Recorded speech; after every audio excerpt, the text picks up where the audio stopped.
All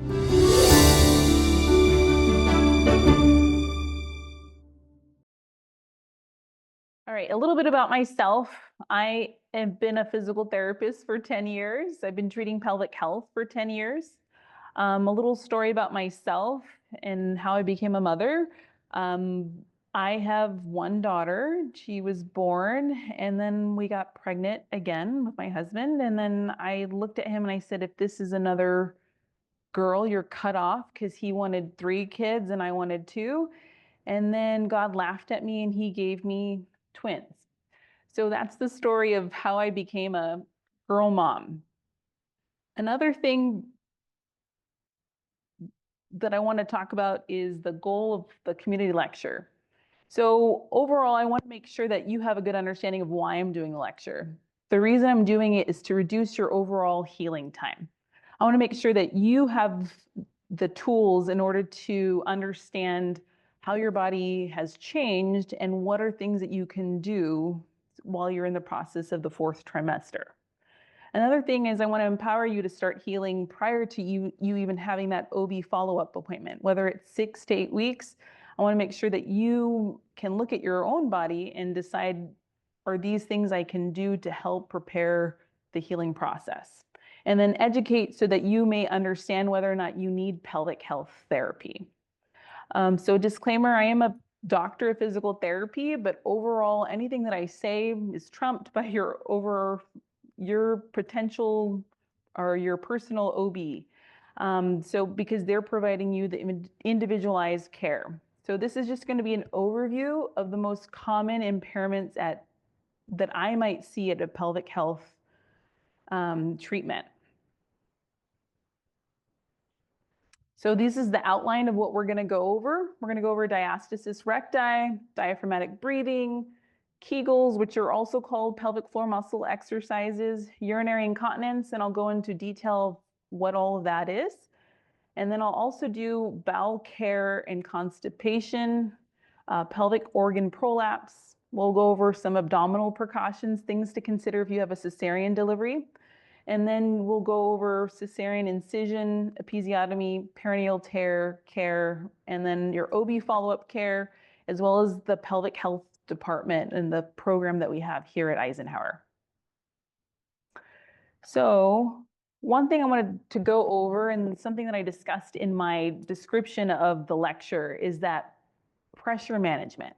So it sounds kind of weird. You're like, well, you're going over pelvic health therapy. What does pressure management have to do with anything? Well, we're looking at 3 different pictures. So the 3 different pictures that are occurring here are, she's got an arched back, if you can see that. And this is her normal. So she's pretty aligned. And then this one is a forward head posture with the rounded shoulders. Now I want you to think about each of these positions because they play a different role. The first one we're going to look at is the arched back. So when you have an arched back, what's happening is that you're tightening your lumbar spine, you're tightening right here, the muscles here, but you're also stretching out the muscles here. And a reason why a mom might potentially do something like that is because, hello, you just went through 9 months of being pregnant, and so your body's used to being stretched and then pushed out. So what we want to do is we want to address the first impairment that happens when you're in that position, which is diastasis recti. So diastasis recti is often referred to as like a splitting of the linea alba or stretching of that linea alba. And so it's often when you are looking at your abdominals, your 6-pack, there's a separation between each side. And so that can start anywhere from the belly button, and it can go all the way up to the breastbone and then down to the pubic bone. So a way that you can check at home to see whether or not you actually need to look deeper into the diastasis recti is to do an assessment. So I usually have my patients lay on their back with their knees bent. So you can see her feet are on the mat table here, and she's flat. And so then what you're going to do is you're just going to raise your head and your shoulders up so that you can see what's happening below. And so what you're going to do is not necessarily lean up so high that you can see what's happening below, but then you're going to take your fingers and start at the umbilicus, which is your belly button. And then you're going to see if you can put more than one finger in that gap. If you can't, then you're good. If you can, then you want to make sure that it's not more than 1.5 finger width for the width. The other thing that we look at in pelvic health therapy is we look at the depth. So you can see here, there's my knuckle. If you can go down deep and it's going to that first knuckle, then it is considered diastasis too. So we look at two things. One, we look at the width. And so they're both there on the screen. They're both here on the screen. And they show that the finger width is 1.5, and then the depth is about a first knuckle. The next thing we're going to go through is diaphragmatic breathing. So one thing patients talk to us about is the breathing. And what we look at is we look at whether or not they're breathing with their diaphragm. What we want to make sure that they're doing is not chest breathing. So chest breathing looks a little bit like this. The chest is rising, but there's no expansion at the ribs. So her chest is rising. You might see this with some of our neck patients. The next one is more of an abdominal breathing. You see the expansion is in her belly.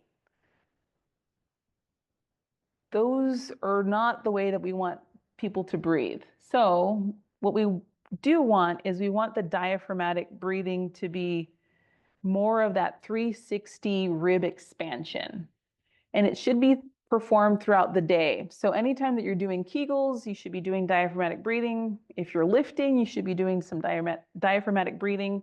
If you're doing any exertion or exercise, you can also do diaphragmatic breathing, and then especially with your bowel movements.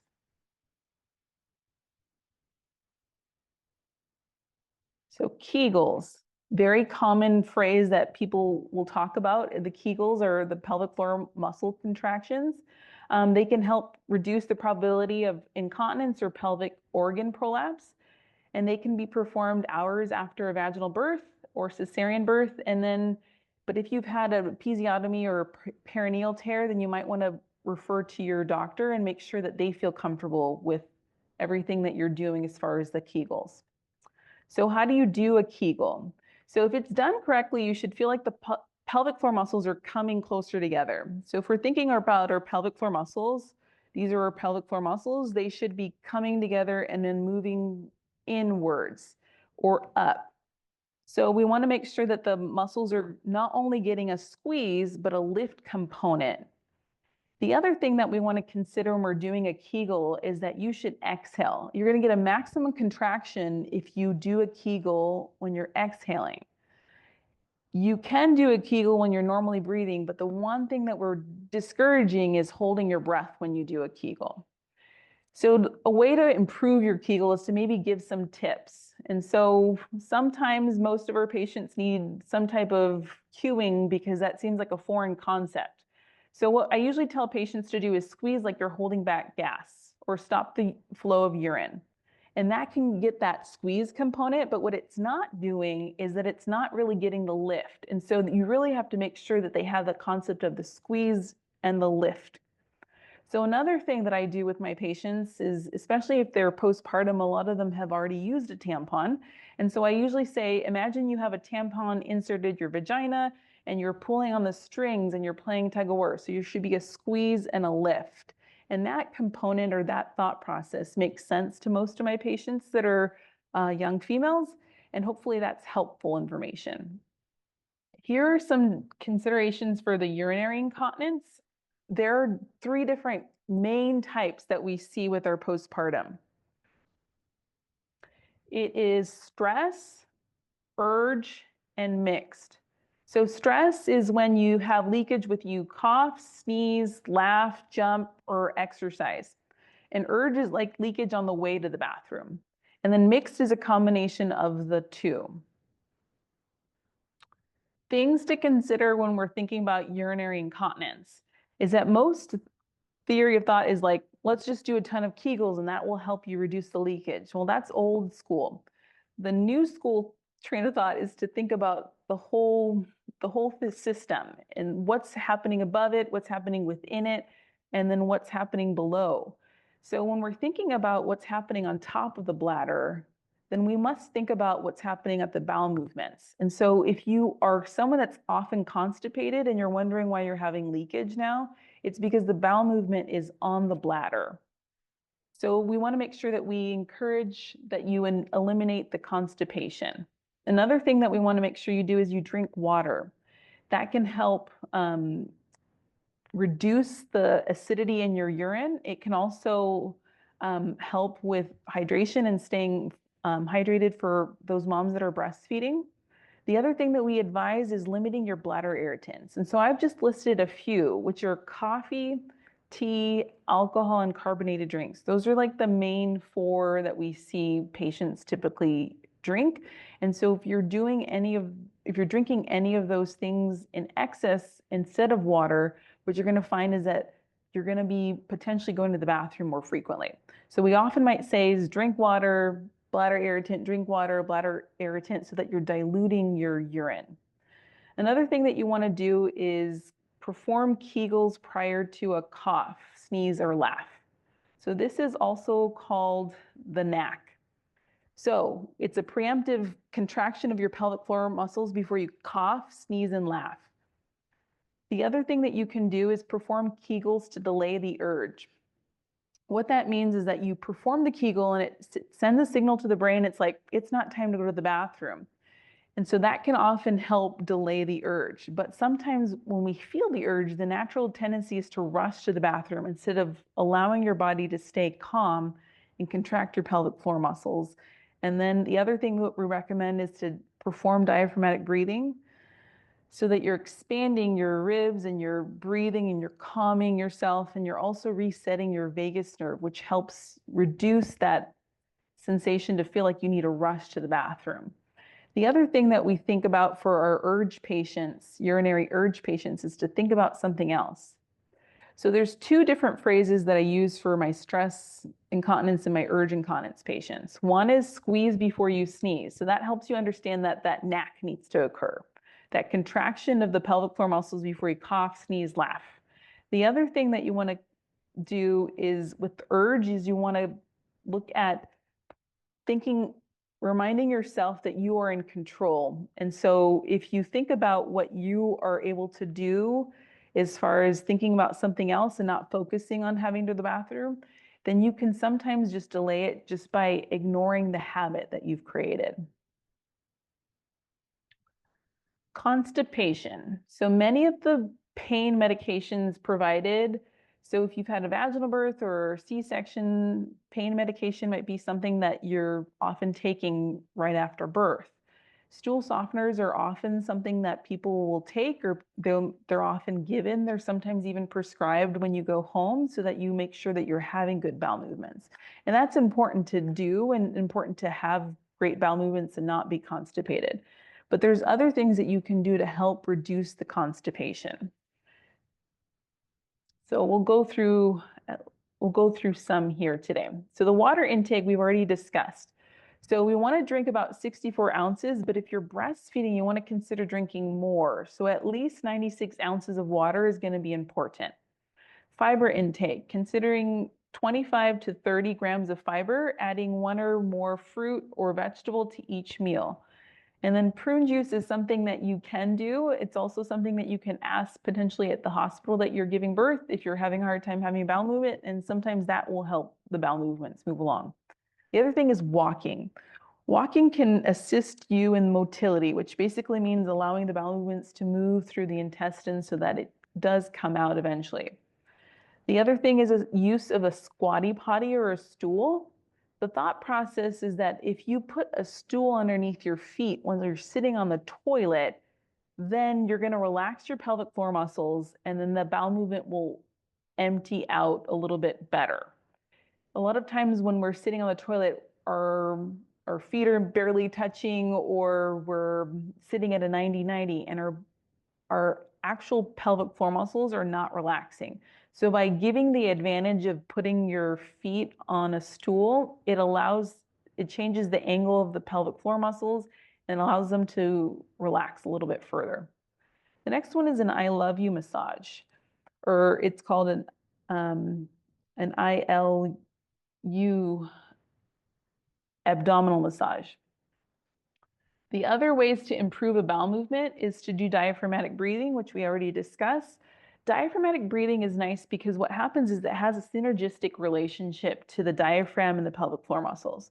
So what that means is that when you do a Kegel, you want to exhale so that the pelvic floor muscles contract. But when you inhale, the pelvic floor muscles technically do a little bit of a bearing down. And so when you do diaphragmatic breathing, which is something that we often don't think about as constipated, we're often crunched down like this. But if we open up, sometimes the pelvic floor muscles can relax more and there's less pressure. And that diaphragmatic breathing can then relax our pelvic floor muscles too. The other thing is to say different sounds. Now that sounds really weird that I'm asking you to say different sounds, but this is why. So I might say something like Hoshker moo, and that means that I'm asking a patient to basically make a sound so that their lower abdominals contract. And so that lower abdominal contraction helps allow the bowel movement to empty out. Why that's important versus holding your breath and creating a Valsalva is that we want to make sure that the epiglottis is not closed off. When you hold your breath, you're closing the epiglottis. And what that does is that it changes the pressure of where you're putting it. So when you're holding your breath, it changes the pressure to either go straight to your abdomen or down to your pelvic floor or your pelvic organs. So by doing straining and not breathing and not using sounds like this, you are potentially putting yourself at risk for prolapse or diastasis or hernia. Here is the I love you massage that we talked about, and I'll show you a little video. So one thing that it does is it helps increase the motility of the bowel movement. So what you're going to see her do is that she's going to empty out the larger intestine first. And so not the larger, she's going to empty out the descending colon first.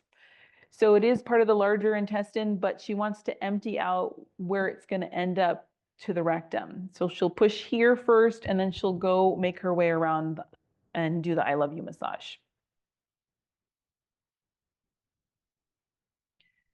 And this can be performed lying down or sitting. A lot of times patients like to do it lying down because they can get the full movement of the abdomen and the organs below. And if they have a short torso, it's a little harder to do it in sitting. But sometimes I'll have patients do this after a meal. Sometimes they'll do it when they're on the toilet, and that can help improve the motility of their bowel movements.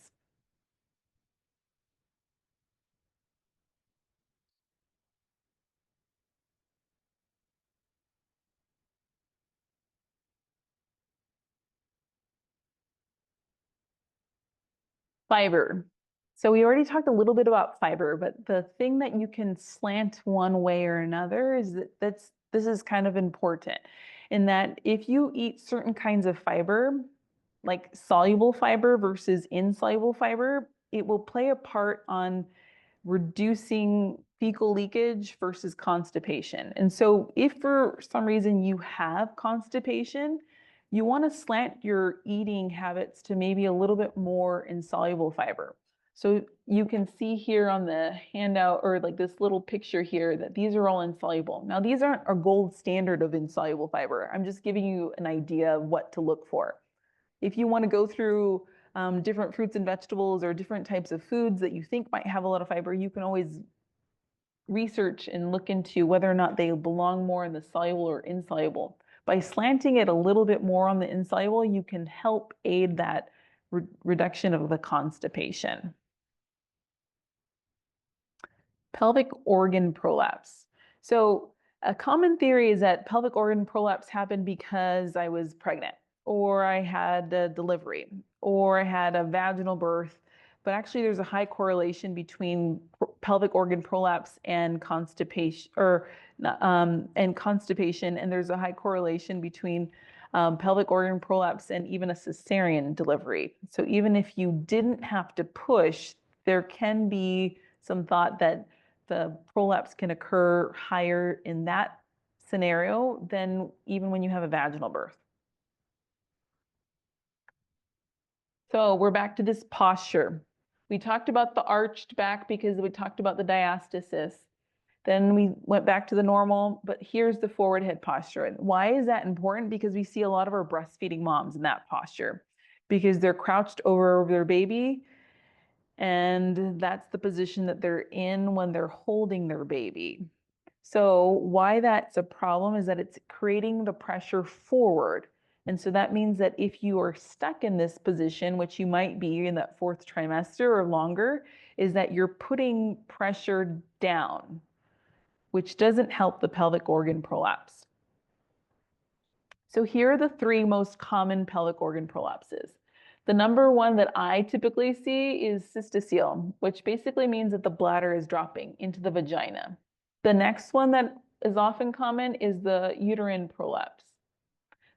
And the last one that we see is when the rectum is pushing into the vagina. And so what we want to do is screen for that. So you're probably like, well, how do I know I have a prolapse? A lot of times patients will say I have a heaviness or I have a dullness in my pelvic area. Another thing that they might say to us is I can see or feel something in my vaginal area. Another one that tips me off a lot when I'm listening to patients is like, I can't empty my bladder. I can't empty my bowel movements. I feel like something is still stuck. Here are some things to consider. I call them the prolapse precautions. These are things that I would recommend to anyone that's potentially experiencing a prolapse. Reduce your constipation. Like we talked about, the bowel movement pushing on the bladder can make a big difference. So if you say to me, Sonia, well, I never strain on the toilet. Well, that's the problem, is that it's still the weight of the bowel movement on the bladder that can potentially drop everything down. And even the weight of the bowel movement in your rectum can drop it down.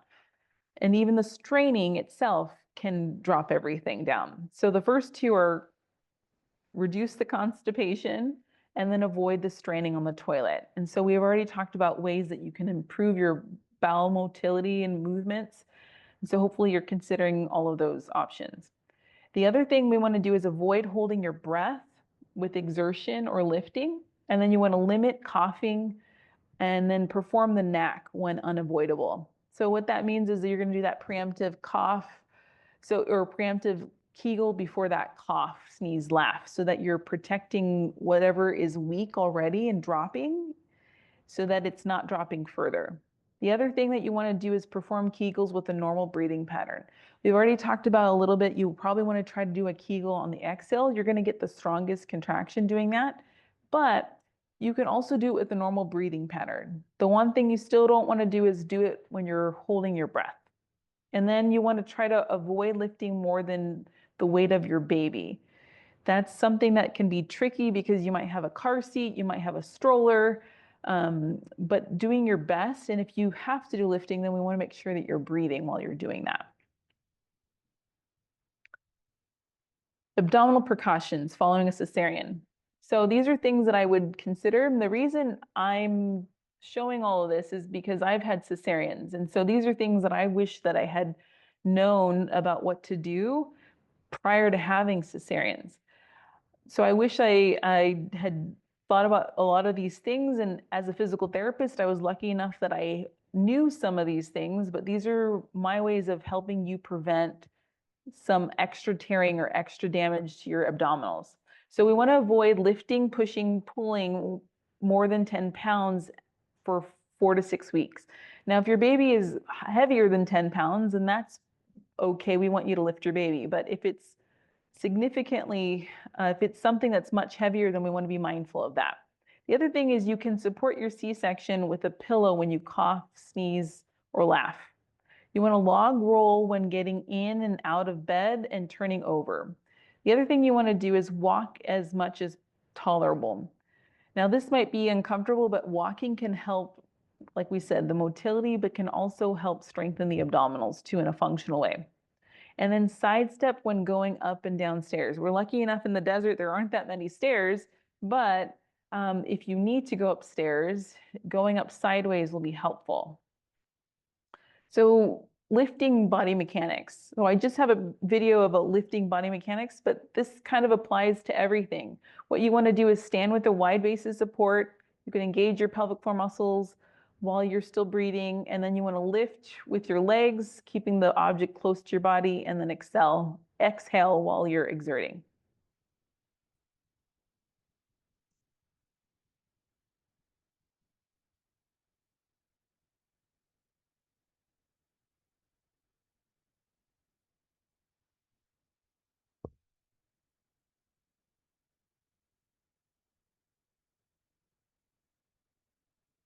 So log rolling out of bed, we've discussed, like, let's say you have a cesarean and then you want to get out of bed. You want to make sure that you're lying on your back, bend both knees one at a time, reach across with opposite arm and bring your legs off the bed. Use your arms to push off the bed.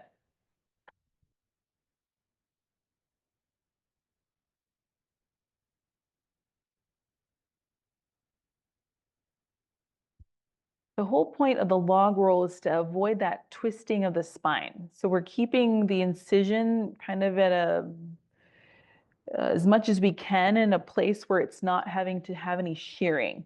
So by doing the log roll out of bed, you're helping the abdominal incision heal better. The next one is log roll into bed. So the way that you do that is you sit on the edge of the bed, you use your arms to help lower yourself onto your side, keeping your spine straight. You bend your knees, you pull your legs up onto the bed, you roll onto your back with your knees bent, and then straighten your legs if it's comfortable.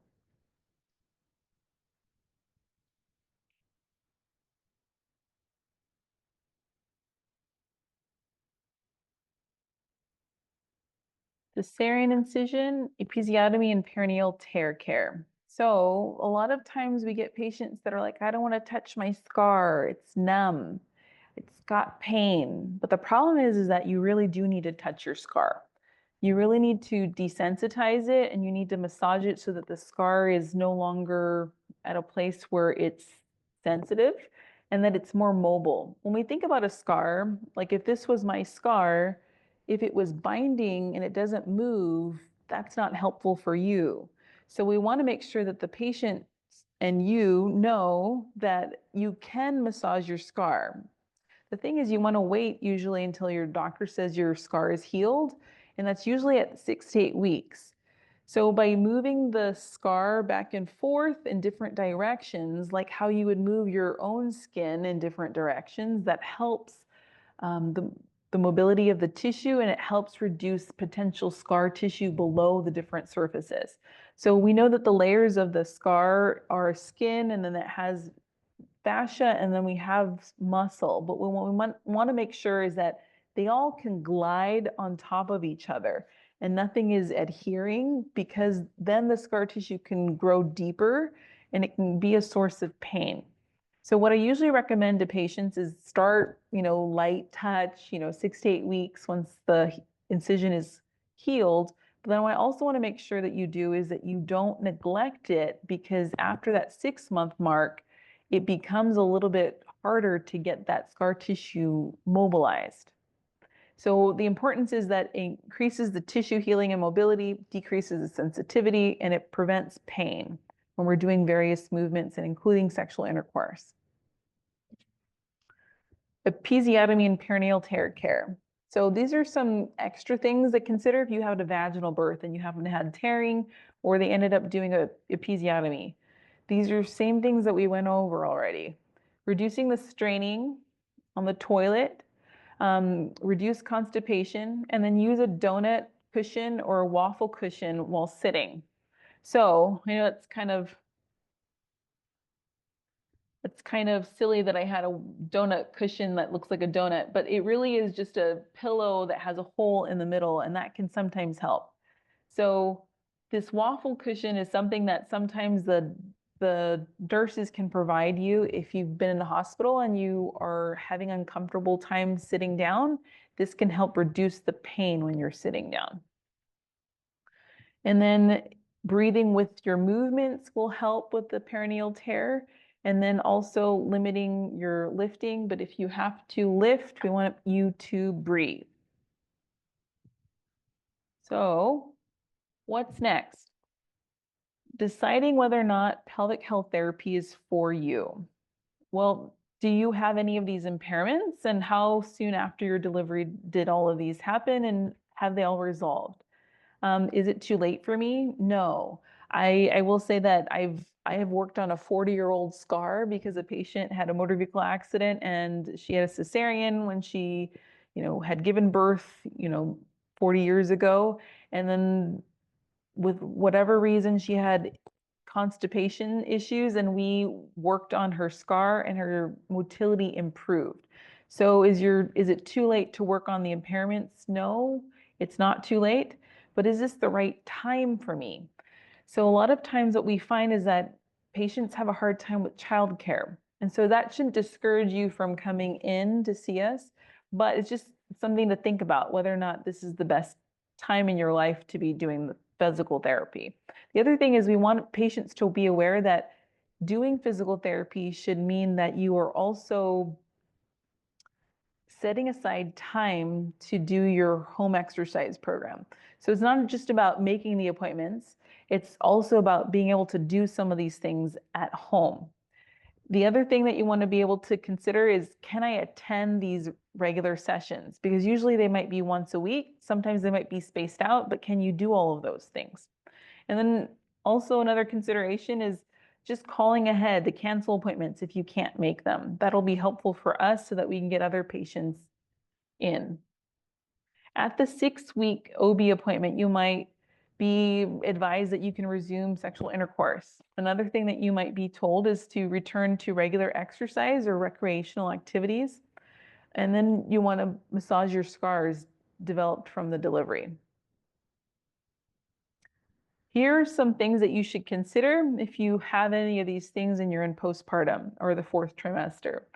If you are experiencing pelvic pain, which basically means that if we're thinking about this as the pelvis, which is the pelvis, if you're having pain here when you're moving your legs back and forth, or if you're having pain here, which is the back, or if you're having pain here, which is the bottom, the tailbone, which can often get irritated when you're having a vaginal birth, then that's a good time to come see us for therapy. So you can come as early as 2 weeks, even though the delivery was 2 weeks ago. And the other thing to consider is that you can have therapy for back pain. Here, reasons to wait for 6 to 8 weeks is that usually we want the doctor to clear you for being able to come back to attend therapy because we might need to do an internal pelvic floor assessment. So if you have pain with Kegels, pain with sexual intercourse, diastasis recti, fecal or urinary incontinence, urinary frequency, constipation, or pelvic organ prolapse. Here are the different locations of where we treat pelvic health. The main one that we have pelvic health therapists is the Rancho Mirage Clinic. And so this is the address, this is the phone number, and this is the fax number. So if you're an Eisenhower patient, it might be pretty simple for someone to get in to see us because it can be done electronically. But if you have a provider that's able to send a referral to physical therapy, they can do it via fax. And then here's the La Quinta Clinic, their address, their phone number, and their fax. And right now what we're gonna do is we're gonna have Bonita come up. She's a lactation specialist and she's an educator at the birthing center.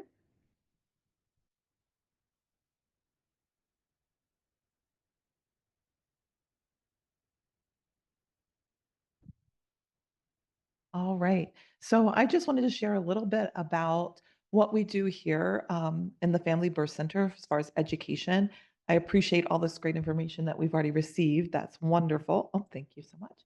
Um, and I wanted you to know that if you should want more education as far as preparing for your birth, then you can take any of our classes. For people who are delivering here at Eisenhower, those are free. So there is a childbirth class that's available to you to learn just the basics of childbirth, what to expect during that time, your medication options, some things that you can do to support each other during the labor, as well as we have a comfort measures class for people who are wanting to either postpone medication or choose not to use medication. So it does things like massage techniques and breathing and relaxation. So we can practice some of those things right here before you actually go into labor. We also have breastfeeding classes and newborn care classes as well. So lots of different options for you prior to delivering. Um, Also, as Sonia said, I am a lactation consultant. So we do have lactation support for breastfeeding while you're in the hospital.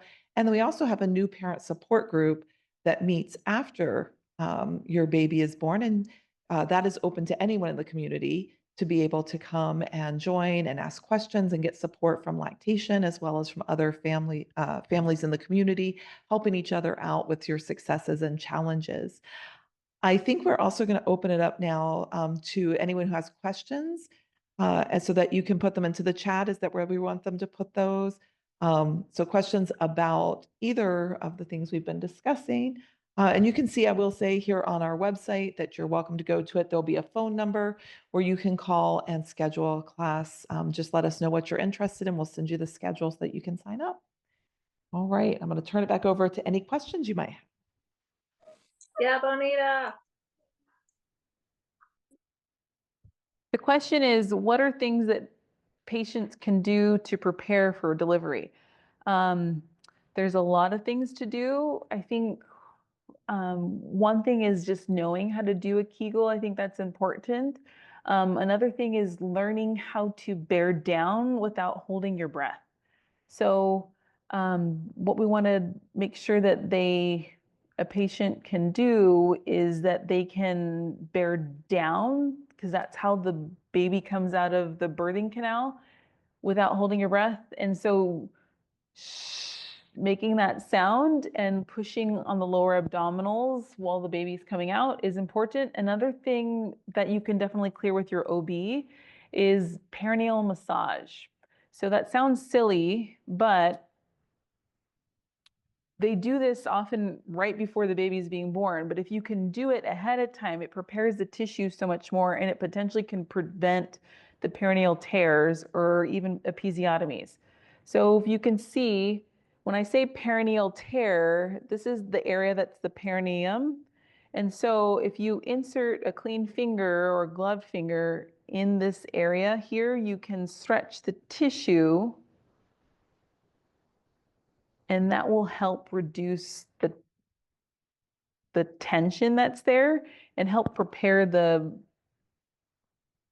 perineum for delivery. So that's something that I'd recommend.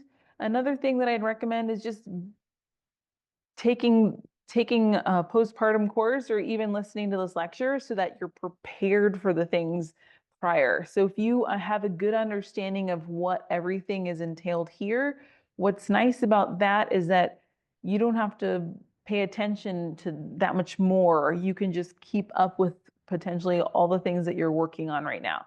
So the biggest one is being mindful of your breathing and your constipation. I think because we see the breathing plays a part on potential diastasis while you're pregnant, and then the constipation plays a part and the breathing plays a part on prolapse. And so if we can avoid those two main things, I think that would be putting you at a big jump start before you deliver the baby. All right, well, thank you all for joining us and have a good evening.